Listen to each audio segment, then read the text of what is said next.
तो दोस्तों 2012 में एवेंजर्स की पहली फिल्म रिलीज़ हुई थी जिसने हमें सिनेमैटिक यूनिवर्स के कॉन्सेप्ट से इंट्रोड्यूस कराया। और इसके बाद एवेंजर्स के और भी कुछ पार्ट आए जिसने ऑडियंस को काफ़ी सारा एंटरटेनमेंट और प्रोड्यूसर्स को बहुत सारा पैसा कमा कर दिया। और इसी वजह से इंडियन फिल्म मेकर्स को भी सिनेमैटिक यूनिवर्स की पावर समझ में आने लगी और हमारे सामने आए बहुत से अलग अलग सिनेमैटिक यूनिवर्स। इनमें से कुछ यूनिवर्स डायरेक्टर्स के नाम पर बेस्ड थे, तो कुछ किसी यूनिक कॉन्सेप्ट पर, कुछ यूनिवर्स प्री प्लान्ड थे, तो कुछ ऐसी फिल्में थी जिन्हें रिलीज तो एक स्टैंड अलोन मूवी की तरह किया गया था, लेकिन एक सिनेमैटिक यूनिवर्स बनाकर कैश ग्रैब करने के लिए इन मूवीज को एक सिनेमैटिक यूनिवर्स का पार्ट डिक्लेयर कर दिया गया। लेकिन क्या ये सारे सिनेमैटिक यूनिवर्स सेंस बनाते हैं? हाँ, बिल्कुल सेंस बनाते हैं, क्योंकि इन सिनेमैटिक यूनिवर्सेस ने ऑडियंस को काफ़ी सारा एंटरटेनमेंट और मेकर्स को काफ़ी सारा प्रॉफिट कमा कर दिया है।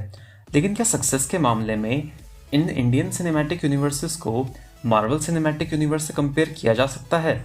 और दोस्तों, जब मैं सक्सेस की बात करता हूँ तो मेरा मतलब इन फिल्मों के कलेक्शन से नहीं है। ऑब्वियसली हॉलीवुड फिल्मों का कलेक्शन बहुत ज़्यादा होता है और उनके लेवल पर पहुँचने में हमें शायद अभी कई और साल लगेंगे। मेरा मतलब है इन फिल्मों के कल्चरल इम्पैक्ट से।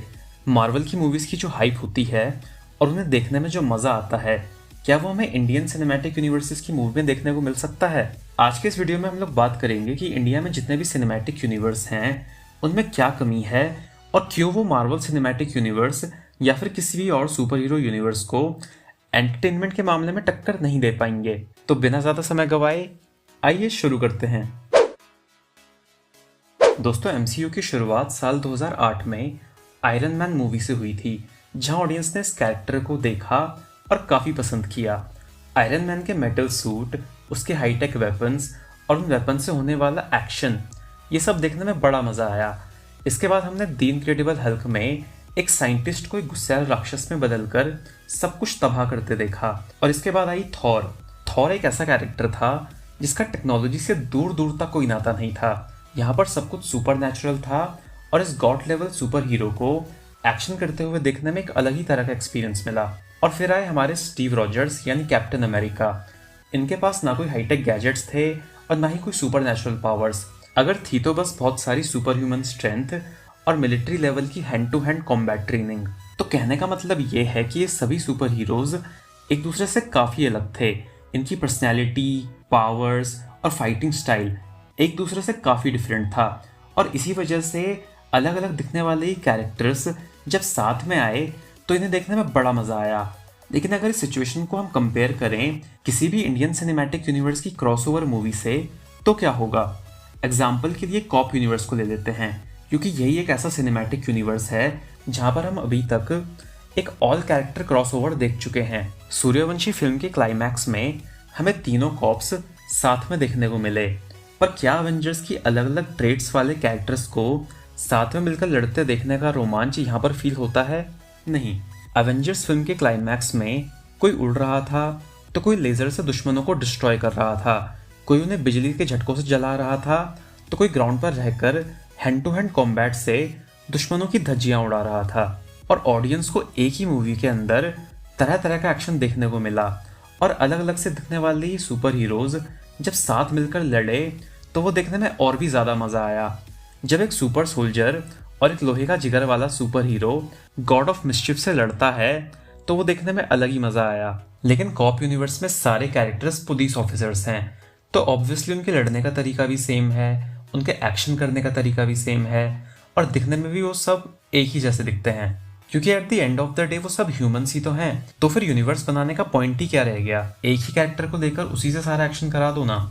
माना कि एक के बजाय 3 बड़े स्टार्स को स्क्रीन पर देखकर लोग काफ़ी ज़्यादा एक्साइटेड हो जाते हैं, लेकिन ये चीज़ तो सालों से मल्टी स्टारर फिल्मों में होती आ रही है, तो फिर यूनिवर्स बनाने की ज़रूरत ही क्या थी? दोस्तों, इसके अलावा एक इम्पॉर्टेंट बात यह है कि एक अकेला डायरेक्टर सिनेमैटिक यूनिवर्स नहीं बना सकता। मार्वल सिनेमैटिक यूनिवर्स के अंदर एक बंदा है जो सब कुछ मॉनिटर करता है, हर चीज़ पर नज़र रखता है और ध्यान रखता है कि हर चीज़ सही से हो, लेकिन वो खुद हर प्रोजेक्ट को डायरेक्ट नहीं करता। मार्वल सिनेमैटिक यूनिवर्स के अंदर मूवीज़ के अकॉर्डिंग डायरेक्टर डिसाइड होते हैं, क्योंकि हर कहानी और हर कैरेक्टर एक अलग तरह का ट्रीटमेंट डिजर्व करते हैं और हर डायरेक्टर भी हर चीज़ में एक्सपर्ट नहीं हो सकता। कुछ डायरेक्टर सुपर नेचुरल एलिमेंट्स को बहुत अच्छे से हैंडल करते हैं तो कुछ टेक्नोलॉजिकल एलिमेंट्स को, कुछ डायरेक्टर्स कॉमेडी को बहुत अच्छे से प्रेजेंट कर लेते हैं, तो कुछ ऐसे होते हैं जो हॉरर थीम्स को बहुत अच्छे से पर्दे पर उतार देते हैं। लेकिन बदकिस्मती से इंडियन फिल्म इंडस्ट्री में आपको ऐसे बहुत से यूनिवर्स मिल जाएंगे जहाँ पर यूनिवर्स का नाम ही डायरेक्टर के नाम पर रखा गया है।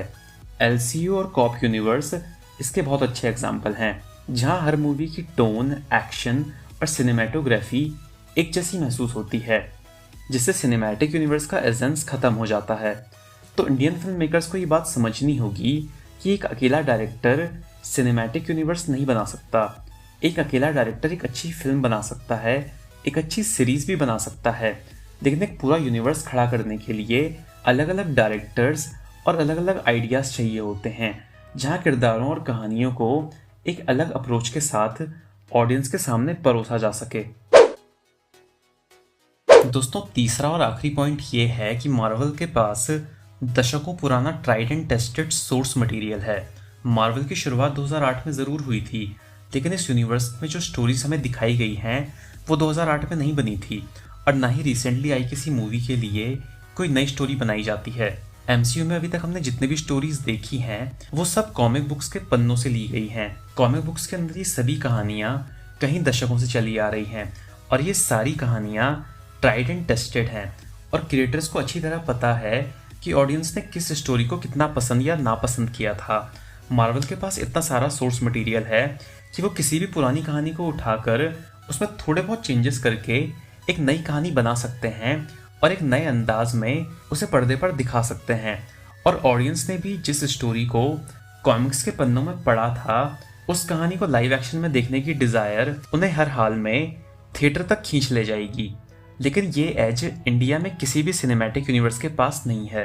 अभी रिसेंटली आई मार्वल की किसी अंडर परफॉर्मिंग फिल्म को भी देख लो, जिसकी कहानी शायद आपको बहुत ज़्यादा इंटरेस्टिंग ना लगे, लेकिन लॉजिकली सेंस बनाएगी। लेकिन दूसरी तरफ स्पाई यूनिवर्स की वॉर 2 या मैडॉक फिल्म्स की थामा, इन मूवीज़ को अगर आप देखो तो आपको बहुत सारे लूप होल्स और सेंसलेस चीज़ें देखने को मिल जाएंगी। और मार्वल का ये सोर्स मटेरियल ही है जिसकी वजह से उनके पास हमेशा एक एज रहेगा, और उनके आसपास भी पहुंचना किसी भी नए सिनेमैटिक यूनिवर्स के लिए बहुत ज़्यादा मुश्किल है। तो दोस्तों, ये थे 3 ऐसे रीजंस जिनकी वजह से मुझे ऐसा लगता है कि कोई भी Indian cinematic universe Marvel cinematic universe के लेवल पर नहीं पहुंच पाएगा। बाकी अगर आपके दिमाग में भी कोई और पॉइंट आ रहा हो जो मैंने मिस कर दिया है, या फिर अगर आपको लगता है कि नहीं, इंडियन सिनेमैटिक यूनिवर्स भी मार्वल के लेवल पर जा सकते हैं, तो मुझे कमेंट्स में ज़रूर बताइएगा। इस वीडियो में मेरी तरफ से फिलहाल इतना ही। इस वीडियो पर आने और यहाँ तक बने रहने के लिए आप सभी का बहुत बहुत शुक्रिया। आपसे जल्दी मिलेंगे फ्रेंड्स एक नई वीडियो के साथ। तब तक अपना ख्याल रखिए। Thanks for watching.